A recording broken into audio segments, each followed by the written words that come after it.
ለየካቲት በዛቲ ዕለት አይረፍ። ቅዱስ ኤፍሬም መታሰቢያው ነው። በረከቱ በዚችም ዕለት የጴጥሮስና የሶፊያ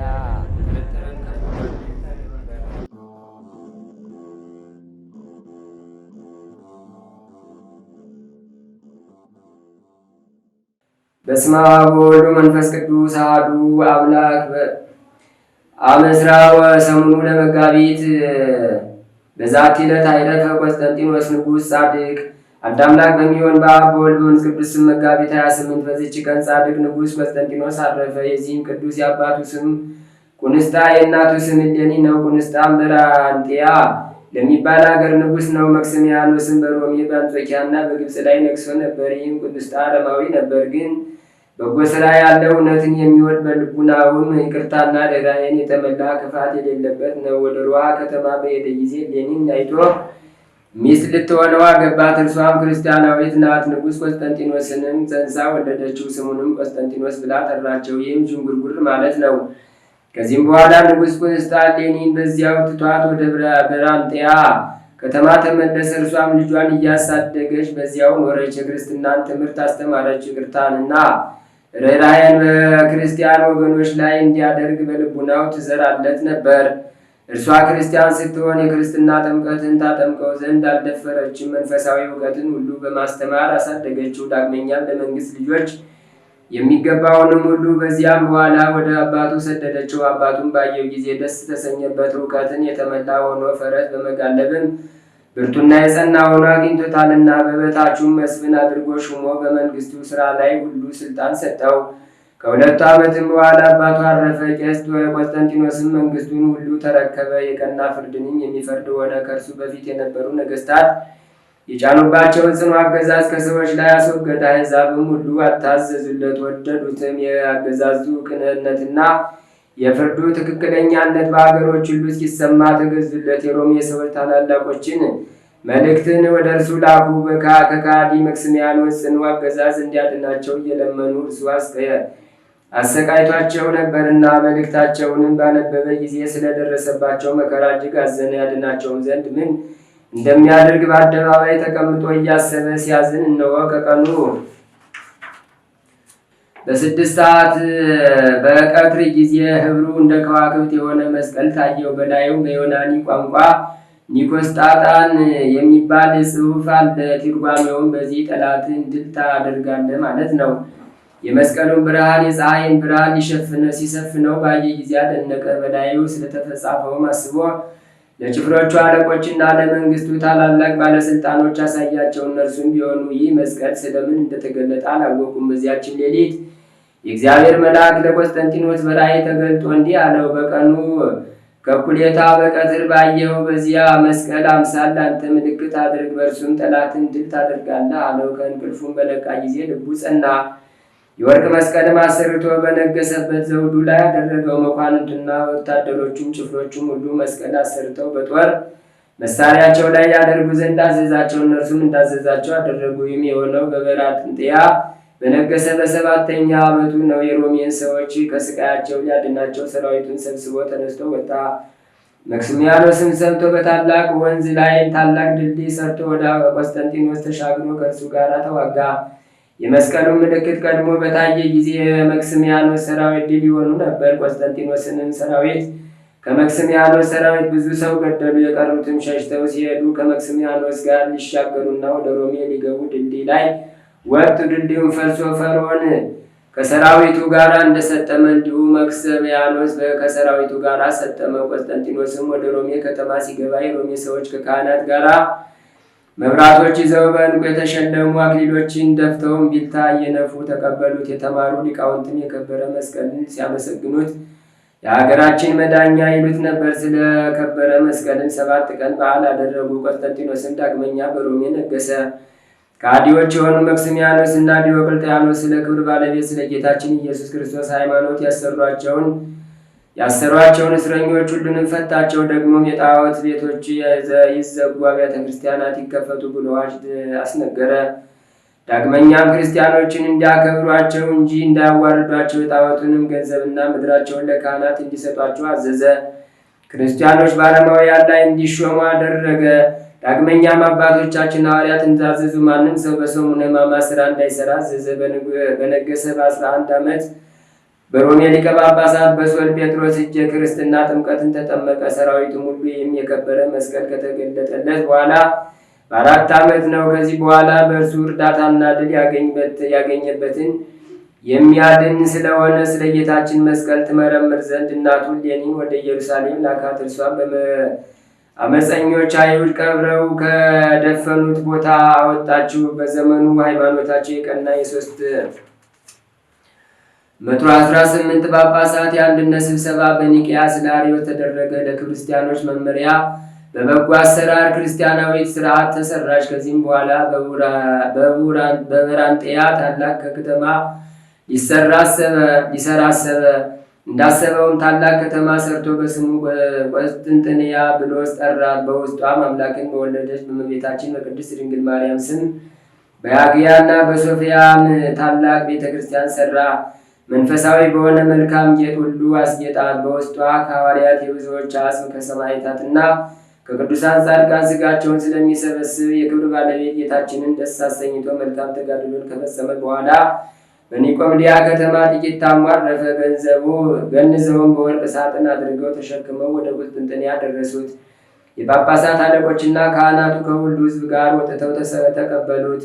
በብዙ ጸሎት በመዘመርና በማኅሌት በምስጋና ወደ ከበሩ ሐዋርያት ቤተ መቅደስ አስገብተው በክብር አኖሩ። በረከቱ ከእኛ ጋር ለዘላለሙ ትኑር አሜን።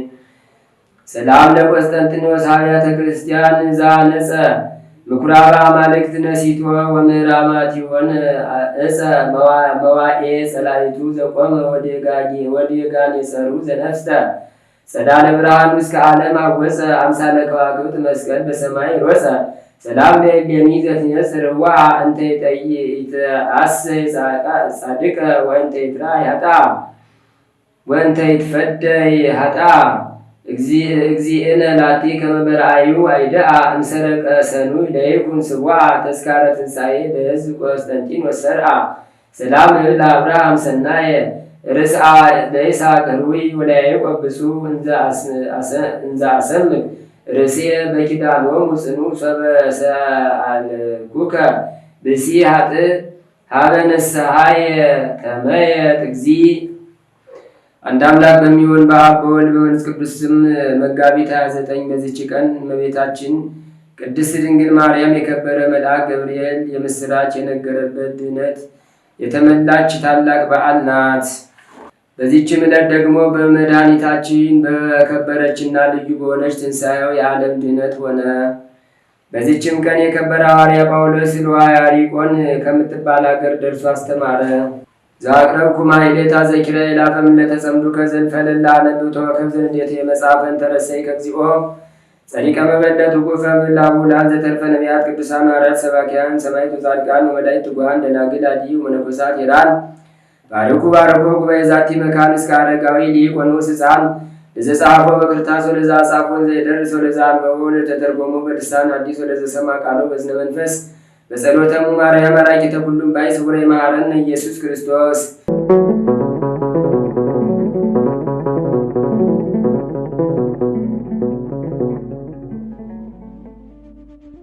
ተአምር ዘገብረ እግዚእነ ወአምላክነ ወመድኃኒነ ኢየሱስ ክርስቶስ ሳሉ ወምህረቱ ያህሉ ምስለ ኩልነ ህዝበ ክርስቲያን ለዓለም ዓለም አሜን። ይቅርታውና ቸርነቱ ለዘላለም በእውነት ለሁላችን ደረገልና ጌታችንና አምላካችን መድኃኒታችን ኢየሱስ ክርስቶስ ያደረገው ተአምሬ ነው። በዚያም ጊዜ ጌታ ኢየሱስ ክርስቶስ ከ4 ቀን በኋላ አልዓዛርን ከመቃብር ያስነሳበት አገር ከ12 ደቀ መዛሙርት ጋር ቢታንያ ሄደና ከአልዓዛር ቤት ተቀመጠ። ከዚያም የቂጣ ወይም የፋሲካ በዓል ቀርቦ ነበርና ጌታ ኢየሱስ ክርስቶስ ለደቀ መዛሙርት የፋሲካ በዓል ቀርቧልና ከእናንተ ከመለየቴ በፊት የፋሲካን በዓል ከእናንተ ጋር ለማክበር ወዳለሁ አላቸው። ቀጥሎም ጴጥሮስና የሚወደው ዮሐንስን ጠርቶ ሂዱ፣ ወደ ሀገር ግቡና በዚያ የውሃን ስራ የተሸከመ ሰው ታገኛላችሁ። ከዚያም መድህን ጌታ የፋሲካን በዓል ከደቀ መዛሙርቱ ጋር ለማክበር ይፈልጋል በሉት። እርሱም ያማረ ንጹሕ የተንጣለለ አዳራሽ ያሳያችኋል። በዚያም ምንጣፉን የሚያስፈልገውን ነገር ሁሉ አዘጋጁ አላቸው። ጴጥሮስና ዮሐንስም ሄደው ጌታ ኢየሱስ ክርስቶስ ያመለከታቸውን ሰው አገኙትና ጌታ ያለውን ሁሉ ነገሩት። እርሱም አዳራሹን አሳያቸውና በዚያ ለበዓሉ የሚያስፈልገውን ሁሉ አዘጋጁ። አይሁድ ግን የማርያምን ልጅ ያገኙት እንደሆነ ወሬውን እንዲነግሯቸው ከጭፍሮቹ ወገን ለብዙ ሰው የመሸንገያ ገንዘብ ሰጡ። በፋሲካ በዓል ላይ ጌታን ይገሉት ዘንድ የአይሁድ ካህናትና ሊቃውንቶችም ስብሰባ አድርገው ተማከሩ። ጌታ ኢየሱስ ክርስቶስም በፋሲካ የእራት ግብዣ ላይ ለመገኘት የበዓሉን ዝግጅት ወዳዘጋጁባት አዳራሽ ከደቀ መዛሙርቱ ጋር ገባ። ይህችውም አዳራሽ የኒቆዲሞስ ነበረች። በዚያም 12ቱ ደቀ መዛሙርት ሁሉ ተሰበሰቡ። ማዕዱም ቀርቦ በማዕዱ ዙሪያ ተቀመጡ። በግብዣውም ላይ ህብስትና የተጠበሰ የበግና የአሳ ስጋ ነበረ። የአስቆሮቱ ይሁዳም በዚህ አዳራሽ ለጌታ የተደረገለትን ክብር በተመለከተ ጊዜ በጌታ ላይ ከፍተኛ ቅናት አደረበት። በዚያውኑ ጊዜ ወደ አይሁድ ሲሮጥ ሄደና ያን ኢየሱስ የተባለ መሲህ ባሲዛችሁ ምን ትከፍሉኛላችሁ አላቸው። እነርሱም 30 ብር እንከፍልሃለን አሉት። እንግዲያውስ እነርሱ ይህንኑ ሊሰጡት እርጉም ይሁዳም ጌታችን ኢየሱስ ክርስቶስን አሳልፎ ሊሰጣቸው ሁለቱ ወገኖች ተስማሙ። በዚያም ዕለት ምሽት በሆነ ጊዜ ጌታ ኢየሱስ ክርስቶስ በመታጠቂያ የድግ ዝናር ወገቡን ታጠቀና በመቁረርት ውሃ ሞልቶ በወንበር ላይ ተቀምጦ የደቀ መዛሙርቱን እግር እያጠበ በታጠቀው ድግ እግራቸውን ያሽ ጀመረ። ከዚያም ወደ ጴጥሮስ በደረሰ ጊዜ ግን ጴጥሮስ ጌታችን ሆይ ጌታ እኮ ለአገልጋዩ አገልጋይ ሊሆን አይገባም በማለት እግሩን አልሰጥም አሻፈረኝ አለ። ጌታም መልሶ ስምዖን ሆይ እውነት እልሃለሁ እግርህን አጥብ ዘንድ ካልፈቀድክ በመንግስቴ ክፍልህ ከኔ ጋር አይሆንም አለው። ጴጥሮስም ጌታ ሆይ ምክንያቱ እንዲህ ከሆነ ግን እግሬን ብቻ ሳይሆን እጄንና ራሴን ጭምር እጠበኝ ብሎ ያጥበው ዘንድ እግሩንም ሰጠውና አጠበው። የተወደዳችሁ የክርስቲያን ወገኖች የሁሉ ጌታ ወይም ፈጣሪ የሚሆን ትሕትናውና ፍቅሩን እስኪ ተመልከቱ። እኛም እንግዲህ የእርሱ አርአያ መከተል ይገባናል። ይቅርታውና ቸርነቱ የአማኑኤል ጠባቂነቱ በሁላችን በሕዝበ ክርስቲያን ላይ ጸንቶ ሆኖ ለዘላለሙ አሜን።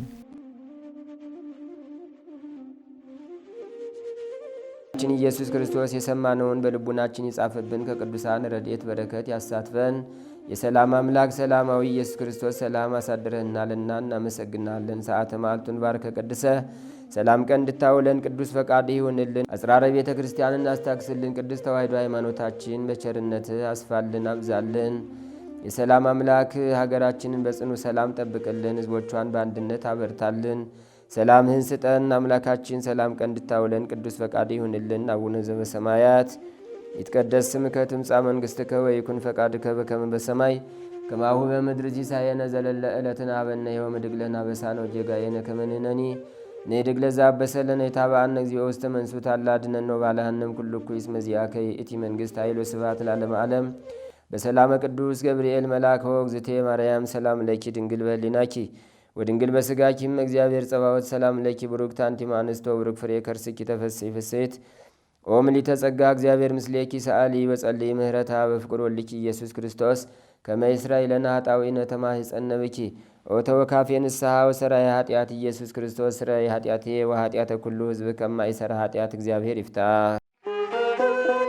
ንቁ ሚዲያ ለተመልካቾቹ ከሚያደርሳቸው ዕለታዊ ሳምንታዊና ወርሃዊ ዝግጅቶች መካከል የየዕለቱን ስንክሳር ወርሃዊና ዓመታዊ የቅዱሳን ገላትና ድርሳናትን በኢትዮ ማህበር የዩቲዩብ ቻናል ያቀርባል። የየዕለቱን ስንክሳር ባሉበት ሆነው በማድመጥ እንዲሁም ወርሃዊና ዓመታዊ የቅዱሳንን ዜና ሕይወታቸውን በማድመጥ ከቅዱሳኑ በረከትና ረድኤት እንዲያገኙ ንቁ ሚዲያ የሁል ጊዜ ምኞቱ ነው። በየዕለቱ የሚለቀቁ ዜና ቅዱሳንን ላይክ፣ ሼርና ሰብስክራይብ በማድረግ አገልግሎቱን ይደግፉ። ንቁ ሚዲያ ርቱ የቤተ ክርስቲያን ልሳን